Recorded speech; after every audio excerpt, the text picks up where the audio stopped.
ಕತ್ತನ್ನ ಕಟ್ಟಿ ಸೀಮೆಎಣ್ಣೆ ಸುರಿದು ಬೆಂಕಿ ಹಚ್ತಾರೆ.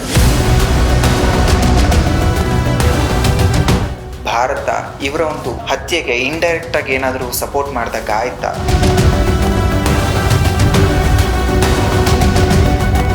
ನಮಸ್ಕಾರ ವೀಕ್ಷಕರೇ, ನೀವು ನೋಡ್ತಿದ್ದೀರಾ ನಮ್ಮ ವಿಜಯ ನ್ಯೂಸ್.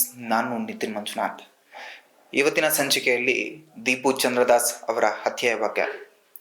ಅವರನ್ನ ಬಾಂಗ್ಲಾದೇಶದಲ್ಲಿ ಸಾರ್ವಜನಿಕರು ಧಾರ್ಮಿಕ ಭಾವನೆಗಳಿಗೆ ಧಕ್ಕೆ ತಂದ್ರು ಅನ್ನುವಂತಹ ಒಂದೇ ಒಂದು ಕಾರಣಕ್ಕೆ ಸಾರ್ವಜನಿಕವಾಗಿ ಹೊಡೆದು ಸಾಯಿಸಿ ಮರದ ರೀತಿಯಲ್ಲಿರುವಂತಹ ಒಂದು ವಸ್ತುಗೆ ಕತ್ತನ್ನ ಕಟ್ಟಿ ಸೀಮೆಎಣ್ಣೆ ಸುರಿದು ಬೆಂಕಿ ಹಚ್ತಾರೆ. ಇದು ಎಷ್ಟರ ಮಟ್ಟಿಗೆ ಸರಿ? ಮತ್ತೆ ಈ ಒಂದು ಹತ್ಯೆಗೆ ಕಾರಣ ಏನೇನೆಲ್ಲ ಇದೆ ಇದರ ಬಗ್ಗೆ, ಮತ್ತೆ ಭಾರತ ಇವರ ಒಂದು ಹತ್ಯೆಗೆ ಇಂಡೈರೆಕ್ಟ್ ಆಗಿ ಏನಾದರೂ ಸಪೋರ್ಟ್ ಮಾಡಿದಾಗ ಆಯ್ತಾ ಅನ್ನೋದ್ರ ಬಗ್ಗೆ ಈ ಒಂದು ವಿಡಿಯೋದಲ್ಲಿ ನಿಮಗೆ ತಿಳಿಸುವಂತಹ ಪ್ರಯತ್ನವನ್ನು ಮಾಡ್ತೀನಿ. ಮೊದಲನೇದು, ದೀಪು ಚಂದ್ರದಾಸ್ ಅವರ ಹತ್ಯೆಗೆ ಮೊದಲು ಸಾಕಷ್ಟು ಬದಲಾವಣೆಗಳು ಒಂದು ವರ್ಷದಿಂದ ನಡೀತಾ ಬಂದವು.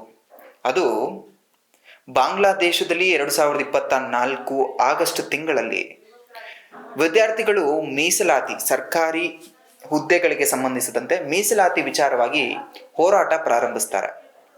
ಈ ಹೋರಾಟ ಎಷ್ಟರ ಮಟ್ಟಿಗೆ ತಲುಪುತ್ತೆ ಅಂದ್ರೆ, ಶೇಖ್ ಹಸೀನಾ ಅವರ ಒಂದು ಸರ್ಕಾರ ಪತನ ಆಗೋ ರೇಂಜಿಗೆ ಹೋರಾಟಗಳು ಮುಂದುವರಿಯುತ್ತೆ. ತದನಂತರ ಶೇಖ್ ಹಸೀನಾ ಅವರ ಸರ್ಕಾರ ಪತನ ಆಗತ್ತೆ. ತದನಂತರ ಶೇಖ್ ಹಸೀನಾ ಅವರು ಭಾರತದ ಸಹಾಯವನ್ನ ಕೇಳಿ ಭಾರತಕ್ಕೆ ಬಂದು ಆಶ್ರಯವನ್ನ ಪಡಿತಾರೆ. ಭಾರತ ಅವರನ್ನ ವೆಲ್ಕಮ್ ಮಾಡುತ್ತೆ, ಆಶ್ರಯ ಕೊಡುತ್ತೆ. ತದನಂತರ ಶೇಖ್ ಹಸೀನಾ ಅವರ ಸರ್ಕಾರ ಪತನ ಆಗಿದ ನಂತರ ಬಾಂಗ್ಲಾದೇಶದಲ್ಲಿ ಸಾಕಷ್ಟು ಭಾರತದ ವಿರೋಧಿ ಚಟುವಟಿಕೆಗಳು ನಡೆಯೋದಕ್ಕೆ ಪ್ರಾರಂಭ ಆಗುತ್ತೆ. ಮತ್ತಷ್ಟು ಹೆಚ್ಚಾಗ್ತಾ ಸಾಗುತ್ತೆ. ಹೀಗೆ ಸಾಕ್ತಿರ್ಬೇಕಾದ್ರೆ ಒಂದು ಪರಿಕಲ್ಪನೆ ಸ್ಟಾರ್ಟ್ ಆಗುತ್ತೆ ಬಾಂಗ್ಲಾದೇಶದಲ್ಲಿ. ಅದು ಭಾರತದ 7 ರಾಜ್ಯಗಳ, ಈಶಾನ್ಯ ರಾಜ್ಯಗಳನ್ನ ಸೇರಿಸಿ ಅಖಂಡ ಭಾರತ ಅನ್ನುವಂತಹ ಪರಿಕಲ್ಪನೆ ರೀತಿಯಲ್ಲಿ ಗ್ರೇಟರ್ ಬಾಂಗ್ಲಾ ಅನ್ನುವಂತಹ ಒಂದು ಪರಿಕಲ್ಪನೆ ಸ್ಟಾರ್ಟ್ ಆಗುತ್ತೆ ಅಲ್ಲಿ. ಇದಕ್ಕೆ ಸಂಬಂಧಪಟ್ಟಂಗೆ ದೊಡ್ಡ ಮೆಚ್ಚುಗೆಗೆ ಅಲ್ಲಿ ವ್ಯಕ್ತವಾಗ್ತಾ ಇರುತ್ತೆ.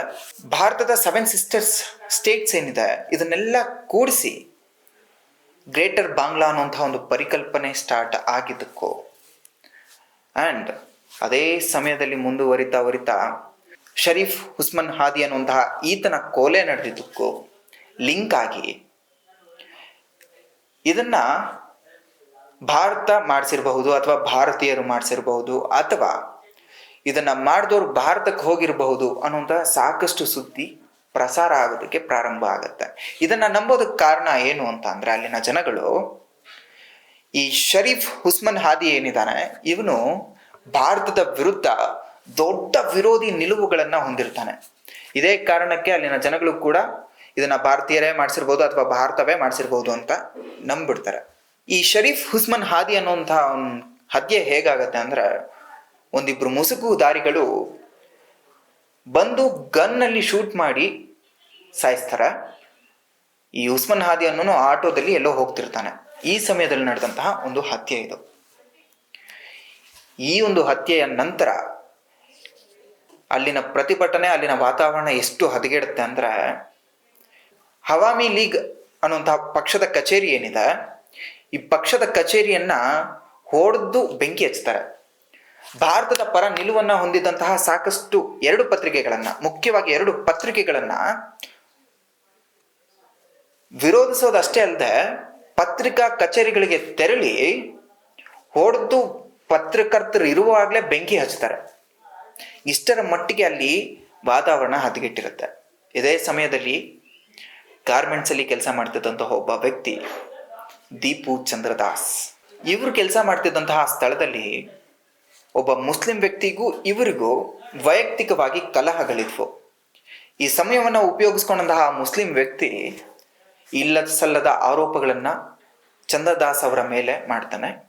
ಮೊಹಮ್ಮದ್ ಪೈಗಂಬರ್ ಅವರ ವಿರುದ್ಧ ಸಾಕಷ್ಟು ದ್ವೇಷಾತ್ಮಕ ಅಥವಾ ಟೀಕಾತ್ಮಕವಾಗಿ ಹೇಳಿಕೆ ನೀಡಿದ್ದಾರೆ ಅನ್ನುವಂಥ ಒಂದು ಸುದ್ದಿಯನ್ನ ಪ್ರಸಾರ ಮಾಡೋದಕ್ಕೆ ಪ್ರಾರಂಭ ಮಾಡ್ತಾನೆ. ಅಲ್ಲಿ ಬಾಂಗ್ಲಾದೇಶ ಹೊತ್ತಿ ಹುರಿತಿತ್ತು ಶರೀಫ್ ಉಸ್ಮಾನ್ ಅನ್ನುವಂತಹ ಈತನ ಕೊಲೆಯಿಂದಾಗಿ. ಅದು ಕೂಡ ಭಾರತೀಯರು ಮಾಡಿಸಿದ್ರು ಅನ್ನುವಂತಹ ಸುದ್ದಿ ಇತ್ತು.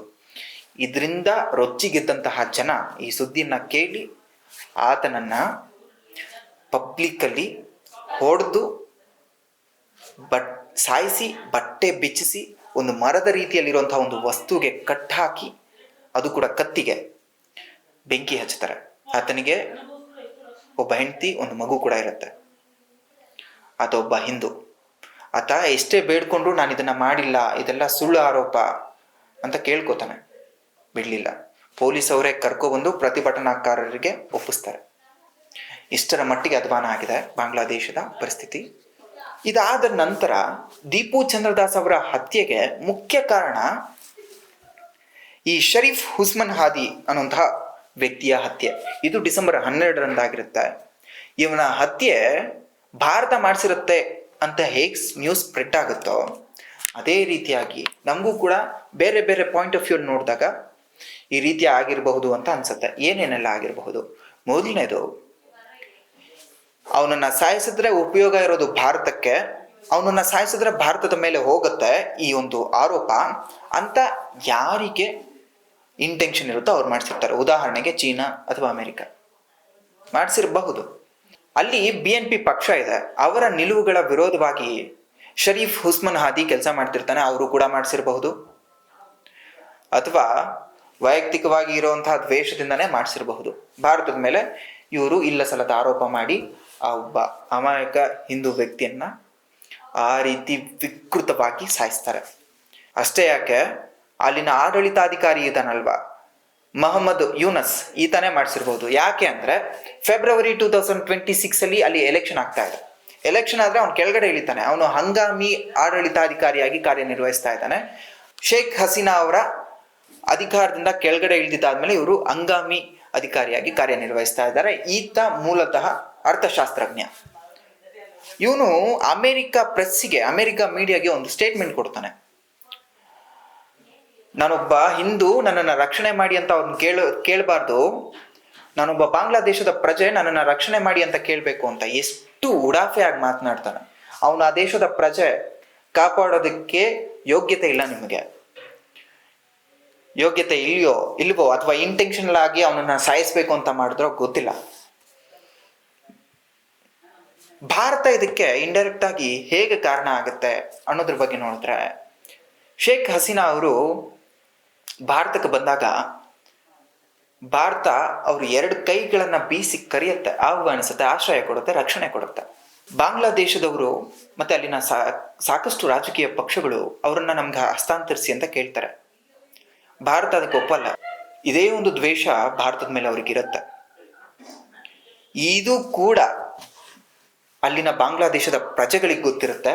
ಭಾರತ ಶೇಖ್ ಹಸೀನಾ ಅವರನ್ನ ರಕ್ಷಣೆ ಮಾಡ್ತಾ ಇದೆ, ಅವರು ಸರಿ ಇಲ್ಲ ಅನ್ನುವಂಥ ಒಂದು ನಿಲುವುಗಳು ಅವ್ರು ತಗೊಳ್ಳೋದಕ್ಕೆ ಪ್ರಾರಂಭ ಆಗುತ್ತೆ. ಇದೆಲ್ಲ ಸೇರಿ ದೀಪು ಚಂದ್ರದಾಸ್ ಅನ್ನುವಂಥ ಒಬ್ಬ ಅಮಾಯಕ ಹಿಂದೂ ವ್ಯಕ್ತಿಯ ಬರ್ಬರ ಕೊಲೆಗೆ ಕಾರಣ ಆಗುತ್ತೆ. ಇದೇ ರೀತಿಯ ಮತ್ತಷ್ಟು ವಿಚಾರಗಳನ್ನ ನಿಮ್ಮ ಮುಂದೆ ತರುವಂತಹ ಪ್ರಯತ್ನವನ್ನ ಮಾಡ್ತೀನಿ. ಅಲ್ಲಿವರೆಗೂ ನೋಡ್ತೀರಿ ನಮ್ಮ ವಿಜಯ ನ್ಯೂಸ್.